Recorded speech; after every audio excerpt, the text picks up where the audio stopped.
হ্যাঁ, নারদ পঞ্চরাত্রি দর্শন করবেন, সক্রিয় সার দর্শন করবেন, ভগবান কীভাবে পূজা করতে হয় সেই বিষয়গুলো সেখানে সুন্দর করে দেওয়া আছে। যে ভগবান কত কৃপালু, যে আমি সরাসরি ভগবানের কে দোলনায় দুলাইতে পারতেছি না বা ঝুলনে দুলাইতে পারতেছি না, কিন্তু মনে মনেও যদি আমি ভগবানকে কি করি, একটু দোলনা দেই, তারপরেও ভগবান এত কৃপালু যে সেই ফল আমাদের দিয়ে দেয়। আজকে সেই ঝুলন যাত্রা মহোৎসবের তিথি চলছে। এখন এখন আমাদের প্রভুরা কি উদ্দেশ্যে ভোগ প্রদান করছেন আমি জানি না, কিন্তু এই তিথিটি অত্যন্ত মাহাত্ম্যপূর্ণ।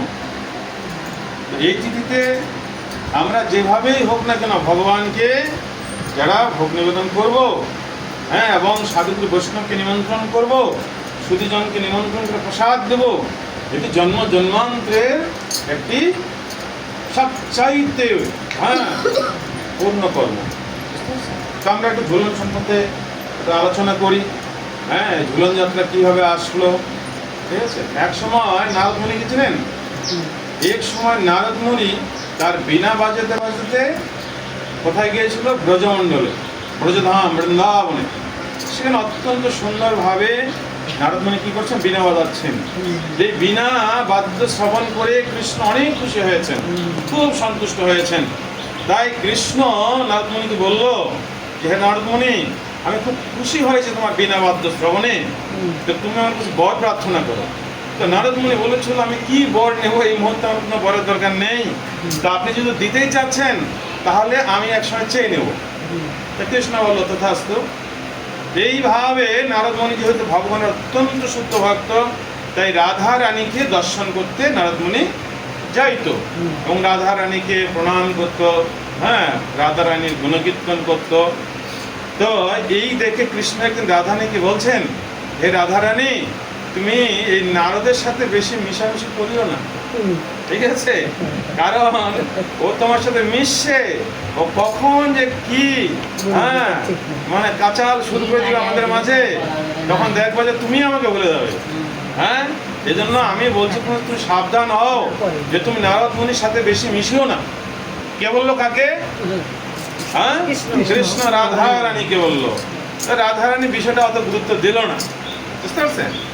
তা কি হলো, এইভাবে একদিন, এটা কি মাস?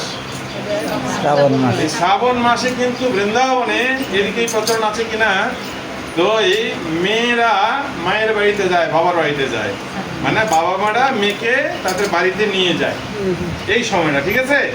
তো বৃন্দাবনে এই প্রথা আছে, হ্যাঁ, যে প্রত্যেকেই কি করে বাবার বাড়িতে মেয়েদেরকে নিয়ে যায়। হ্যাঁ, তো আবার কি করে এই সময় বৃন্দাবনে রাধা রানীর যে সখীরা আছে, কৃষ্ণের সখীরা আছে, তারা সকলে চিন্তা করলো যে এই সময় আমরা একটু রাধা রানী সহ কৃষ্ণকে কি দোলনায় একটু দুলাবো। এই জন্য তাদের একটা বাসনা ছিল। তো বৃন্দাবনে রাধা কুণ্ডের সামনে ললিতা কুণ্ড আছে। কি কুণ্ড আছে? ললিতা কুণ্ড। তো ললিতা কুণ্ডে সমস্ত সখা সখীরা তারা একত্রিত হয়ে তার সুন্দর এই দোলনা বানাইলো। কি বানাইলো? দোলনা বানাইলো। যে সেই দোলনায় তারা রাধা কৃষ্ণকে কি করবে? সেই দোলনায় বসে তারা রাধা কৃষ্ণকে দোলনা দিবে এবং এই রাধা কৃষ্ণের দোলনার যে বসার যে দৃশ্যটি সেটি তারা দর্শন করে আনন্দিত হবে। তো এইভাবে তারা অনেক সুন্দর করে দোলনা সাজাচ্ছে। এদিকে কৃষ্ণ চলে আসলো, সমস্ত সখা সখীরা চলে আসলো, কিন্তু রাধা রানীর আসতে বিলম্ব হচ্ছে। কার বিলম্ব হচ্ছে? রাধা রানীর বিলম্ব হচ্ছে। এরই ফাঁকে নারদ তখন কৃষ্ণকে বলল যে, হে কৃষ্ণ, আপনি আমাকে একসময় একটি বর দিতে চেয়েছিলেন, তা আমি সেই বরটি প্রার্থনা করছি। তো কৃষ্ণ বলল, তাহলে বলো কি বর চাই? যে রাধা রানী যেহেতু এখনো পৌঁছে নেই এখানে, হ্যাঁ, তো আমি একটু ললিতা সহ আপনাকে দোলনায় একটু দেখতে চাই, আমরা একটু সেটি দর্শন করতে চাই। কৃষ্ণ বলে, আচ্ছা ঠিক আছে, তথাস্তু, তোমার এটাই তো, এটাই তোমার বর প্রার্থনা, আচ্ছা ঠিক আছে। তো তখন ললিতাকে বলল যে, ললিতা আসো, সবাই চাচ্ছে যে একটু আমরা দোলনায় থাকি আর সবাই দর্শন করবে। তো ললিতা বলল, না, এটা রাধারানীর স্থান, আমি এখানে যাবো না। তখন রাধারানী আমার প্রতি কি হতে পারে? মন খারাপ করতে পারে। তো আমি এখানে যাব না। তো কৃষ্ণ কি করলো, জোর করে, কারণ কৃষ্ণ যেহেতু বর দিয়েছে নারদ মুনিকে, এই বরটি থেকে রেহাই পাওয়ার জন্য তিনি কি করলো, ললিতাকে জোর করে নিয়ে এসে দোলনায় বসলো, আর ভক্তরা দোলনা দিচ্ছে। আর ইতিমধ্যে নারদ মুনি রাধারানীর কাছে চলে গেছে। কোথায় গেছে? রাধারানীর কাছে গিয়ে বলছে যে রাধারানী তুমি কি করছো, আপনি কি করছেন? তো দেখছে রাধারানী খুব সাজগোজ করছে, যে এরকম আজকে ললিতা কুণ্ডে ওখানে দোলনা সাজানো হয়েছে, তো কৃষ্ণের সাথে আমাদেরকে দোলনা দেবে সখীরা, তো তাই আমি একটু সাজগোজ করছি ওখানে যাওয়ার জন্য। বা তোমাকে আর সাজগোজ করে লাভ হবে না, যা দেখো ললিতা সহ কৃষ্ণ ওখানে দোলনা খাচ্ছে, তোমার কথা ভুলেই গেছে। কি বললে, কি বললে কথাটা? নারদ মুনি পেশ লাগাই দিল। তো তখন রাধা রানী বিষয়টা কত বিশ্বাস করলো না। আচ্ছা ঠিক আছে, তাহলে আমি নিজে যাই দেখি। তো তখন তিনি রাধা কুণ্ডের সামনে এসে ললিতা কুণ্ডে ওখানে গিয়েছে, ঠিকই ললিতার সাথে কি করছে, দোলনা খাচ্ছে কৃষ্ণ। এই দেখে তো রাধা রানী অত্যন্ত মন খারাপ করেছে এবং রাগান্বিত হয়েছে। তিনি আর সেইখানে যায় নাই, ওখান থেকে ফিরে এসে সে অত্যন্ত অনুতপ্ত এবং কান্না করছে, খুবই মন খারাপ করেছে। তো এইভাবে অনেকক্ষণ রাধারানীর জন্য সবাই অপেক্ষা করছে। রাধারানী নেই। কৃষ্ণ বলছে কোনো না কোনো একটা ঘটনা এর মধ্যে হয়তো ঘটে গেছে, নইলে রাধারানী এখন কেন এখানে আসবে না। তো কি হলো, কৃষ্ণ তখন দেখছে যে নারদ মুনি তো আমাকে এই ঘটনা ঘটাইলো এখানে, ললিতার সাথে দোলনা দেওয়ার জন্য। তো এখানে দেখি তো নারদ মুনি আছে কিনা। দেখছে নারদ মুনি ওই এলাকার মধ্যে নেই। তখন কৃষ্ণের মধ্যে একটা সন্দেহ জাগলো। কৃষ্ণ তখন সেইখান থেকে এই জাগটের দিকে গেল, রাধারানীর বাবা বাড়ি।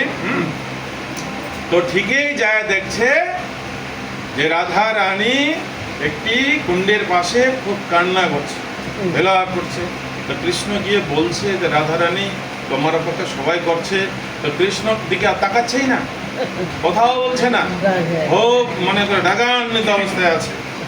দেখবেন কোনো কোথায় রাধারানী শুনছে না।